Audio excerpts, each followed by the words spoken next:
Dear students, इस video में हम जो चर्चा करने वाले हैं वो मेरे फेवरेट साइकोलॉजिस्ट कार्ल रोजर्स के बारे में करने वाले हैं, क्योंकि इनके आइडियाज ने मुझे बहुत अधिक प्रभावित किया है। और ये काउंसलिंग साइकोलॉजी में जो इनका कंट्रीब्यूशन है, ह्यूमनिस्टिक साइकोलॉजी में तो है ही, लेकिन काउंसलिंग साइकोलॉजी में जो इनका कंट्रीब्यूशन है वो उतना कंट्रीब्यूशन किसी का नहीं है। मैस्लोव की तरह ये भी ह्यूमनिस्टिक साइकोलॉजिस्ट हैं, जिन्होंने ह्यूमनिस्टिक साइकोलॉजी के जो कोर आइडियाज हैं वो दिए हैं। ये भी अमेरिकन साइकोलॉजिस्ट हैं और साइकोथेरेपी रिसर्च के भी founding fathers, one of the founding fathers माने जाते हैं। इनके से जो बेसिक क्वेश्चन आता है वो ये है कि पर्सन सेंटर्ड अप्रोच या क्लाइंट सेंटर्ड अप्रोच काउंसलिंग में, साइकोथेरेपी में इन्होंने शुरू किया है, जो पर्सनैलिटी और ह्यूमन रिलेशनशिप को समझने का एक यूनिक अप्रोच था। और ये जो person centred client centred approach है जो इन्होंने शुरू किया, उसका फिर बहुत सारे डिसिप्लिन्स में उसका हमें असर दिखता है। एजुकेशन में जो स्टूडेंट सेंटर लर्निंग है, ऑर्गेनाइजेशंस में जो कस्टमर सेंटर्ड अप्रोच है, कहीं ना कहीं इन सब के जो रूट हैं वो कार्ल रोजर्स के आइडियाज में पाए जाते हैं। वो ये मानते थे कि हमें, इंसानों में, अपने आप को हील करने की और अपनी ग्रोथ की तरफ ध्यान देने की, स्टेप उठाने की एक गजब की क्षमता है, ताकि हमें सेल्फ एक्चुअलाइजेशन तक पहुंच सके। सेल्फ पेन का बहुत इंपॉर्टेंट कंट्रीब्यूशन है। फोर्थ सेमेस्टर बीएड के सिलेबस में एक जो पूरा पेपर है अंडरस्टैंडिंग सेल्फ, उसका जो भी आधार है वो इन्हीं के सेल्फ कॉन्सेप्ट के अराउंड है। तो जैसे बिहेवियर के बारे में साइकोडायनेमिक स्कूल कुछ कहता था, बिहेवियरिस्ट कुछ कहते हैं, कॉग्निटिविस्ट कुछ कहते हैं, बट ह्यूमनिस्टिक साइकोलॉजिस्ट खासकर कार्ल रोजर्स ये कह रहे हैं कि इंसान बेसिकली अपनी जो बिहेव करता है वो सेल्फ एक्चुअलाइजिंग टेंडेंसी की वजह से करता है। अपने आप को शेप करने के लिए, सेल्फ एक्चुअलाइजेशन तक पहुंचने के लिए जो कदम उठाता है उसी को हम बिहेवियर कहते हैं, अकॉर्डिंग टू मैस्लो। इंसान जो है वो अपने फेनोमेनल फील्ड से जो उसको स्टिमुलस मिलता रहता है उससे वो रिएक्ट करता है, और वही उसका बिहेवियर के रूप में आता है। तो यहाँ पर एक टर्म उन्होंने यूज किया है, phenomenal field. Phenomenal field basically क्या है? Subjective reality. देखिए, रियलिटी दो तरीके है ना। एक रियलिटी तो ये है कि जो ऑब्जेक्टिवली मेजर की जा सकती है, जैसे अभी का तापमान मेजर किया जा सकता है कि 12 डिग्री है ना। ये सब्जेक्टिव रियलिटी है, सॉरी ऑब्जेक्टिव रियलिटी है कि 12 डिग्री है। मेरे भी थर्मामीटर में 12 डिग्री है, आपके थर्मामीटर में भी 12 डिग्री। लेकिन यदि आप मुझसे पूछे तो मैं बोलूंगा आज बहुत ठंड है। लेकिन कोई एक व्यक्ति जो -5 डिग्री में ही रहता है, वो 12 डिग्री को बोलेगा बहुत अधिक गर्मी है। ये जो मेरी सब्जेक्टिव रियलिटी है वो मेरा फेनोमेनल फील्ड है। जैसे हिमाचल में बहुत लोगों को लगता है कि अमृतसर दूर है और शिमला पास है, क्योंकि शिमला हमारे अपने प्रदेश में है और अमृतसर जो है वो पंजाब में है।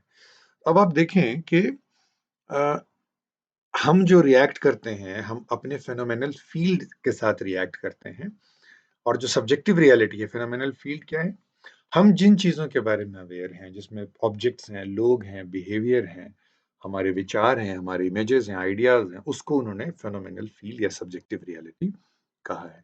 तो जैसे जैसे इंसान का अपना सेल्फ कॉन्सेप्ट डेवलप होता है, जो फीडबैक मिलती है उस रियलिटी से, मतलब एक तरह से हमारा इन्वायरमेंट है जिसके बारे में हम अवेयर हैं, वही हमारे सेल्फ कॉन्सेप्ट को डेवलप करता है। तो उनके लिए सेल्फ का आइडिया क्या है? सेल्फ बेसिकली क्या है?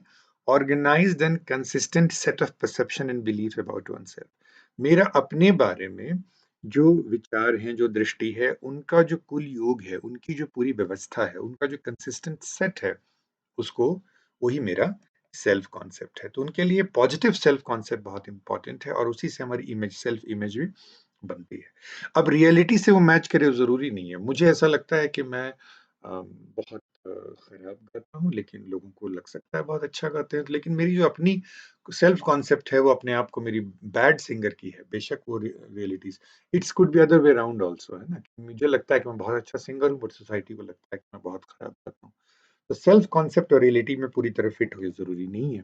और वो ये कहते हैं, उनके लिए हेल्दी, साइकोलॉजिकली हेल्दी व्यक्ति कौन है? जिनकी self image, self reality, self concept जो है वो ओवरलैप करती हैं। ये इनका बेसिक कंट्रीब्यूशन है। तो आप इसको समझिए।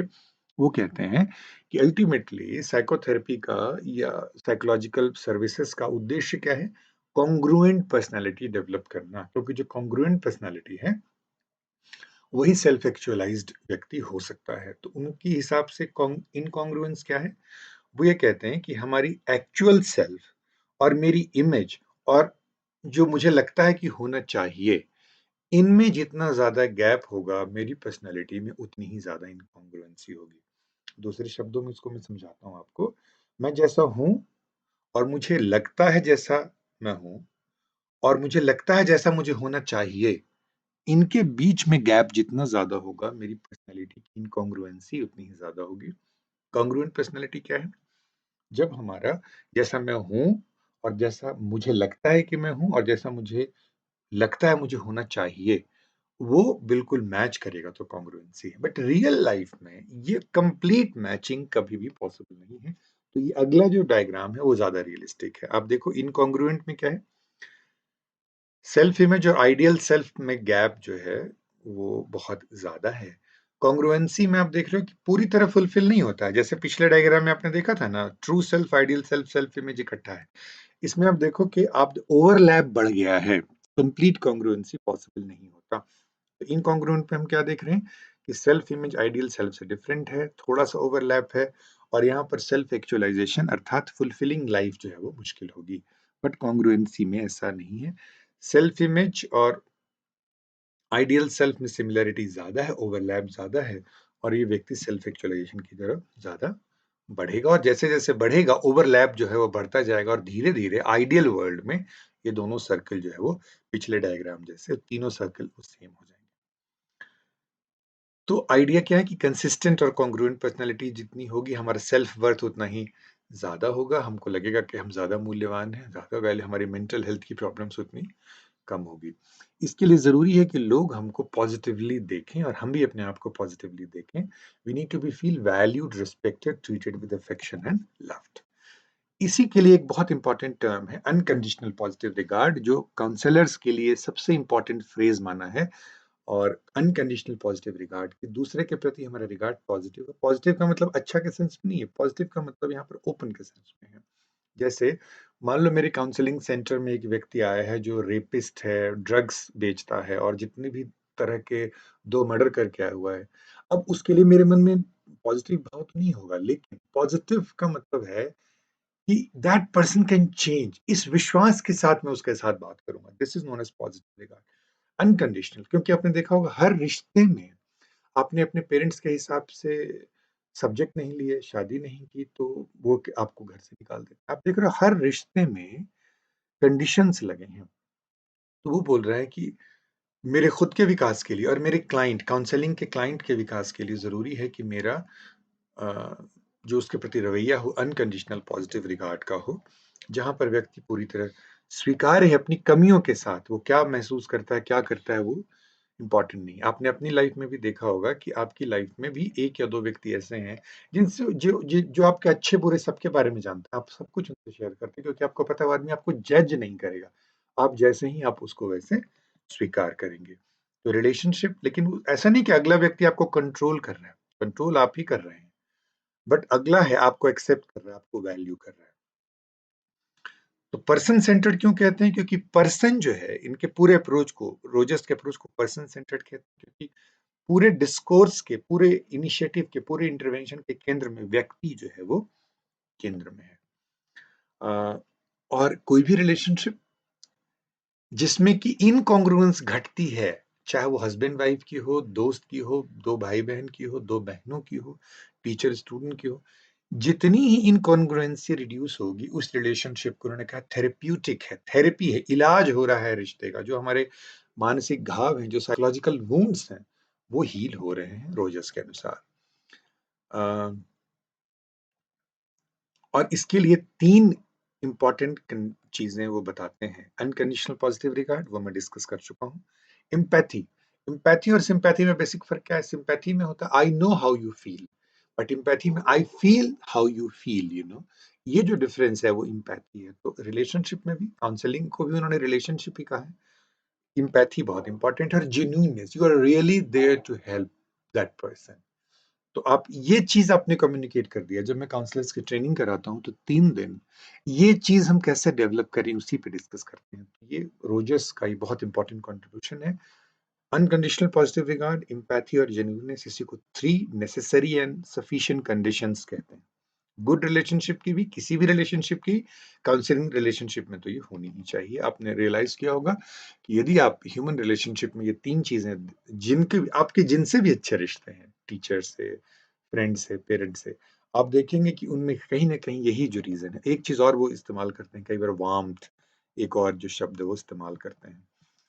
तो की आइडियाज क्या थे? वो ये कहते थे कि इंसान जो है एक अपना आइडियल सेल्फ बनाता है। मुझे लगता है मुझे ऐसा होना चाहिए, एक रियल सेल्फ होता है जो लोगों के किस तरह से मुझे रिगार्ड करते हैं उस पे वो ट्रीट करता है। वो जितना मैच करेगा उतनी ही मेरी पर्सनैलिटी कॉन्ग्रुएंट होगी और उतना ही मैं सेल्फ एक्चुअलाइजेशन की तरफ जाता हूँ। और गुड लाइफ जिसको वो कहते हैं, फुल्ली फंक्शनिंग इंडिविजुअल कौन है? जो सेल्फ एक्चुअलाइज्ड है, जिसकी क्षमताएं पूरी तरह से विकसित हो गई हैं। इनकी कुछ इंपॉर्टेंट किताबें हैं, client centred therapy, on becoming a person, ये सबसे महत्वपूर्ण किताब है, ऑन बिकमिंग ए पर्सन। इनके कुछ महत्वपूर्ण कोट्स हैं, जब वो कहते हैं कि जब दुनिया को देखता हूँ तो दुनिया बहुत मुझे पेसिमिस्टिक लगती है, लेकिन जब लोगों की तरफ देखता हूँ तो दुनिया बहुत ऑप्टिमिस्टिक लगती है। क्योंकि लोग, आप देख रहे हो मैस्लोव से इनके आइडियाज मिल रहे हैं, human agency, human will, human motivation, ये इस पे इनका फोकस है। एक और बहुत महत्वपूर्ण कोट है उनका, good life is a process not a state of being, its direction not a destination. ये एक दिशा है, चलना है गुड लाइफ की तरफ, कोई ऐसा लक्ष्य नहीं कि वहां को हम पहुंच जाते हैं। मतलब ये प्रक्रिया सतत बनी रहती है कॉन्ग्रुएंसी अचीव करने की, ताकि हम सेल्फ फुलफिल्ड, सेल्फ एक्चुअलाइज्ड हो सके।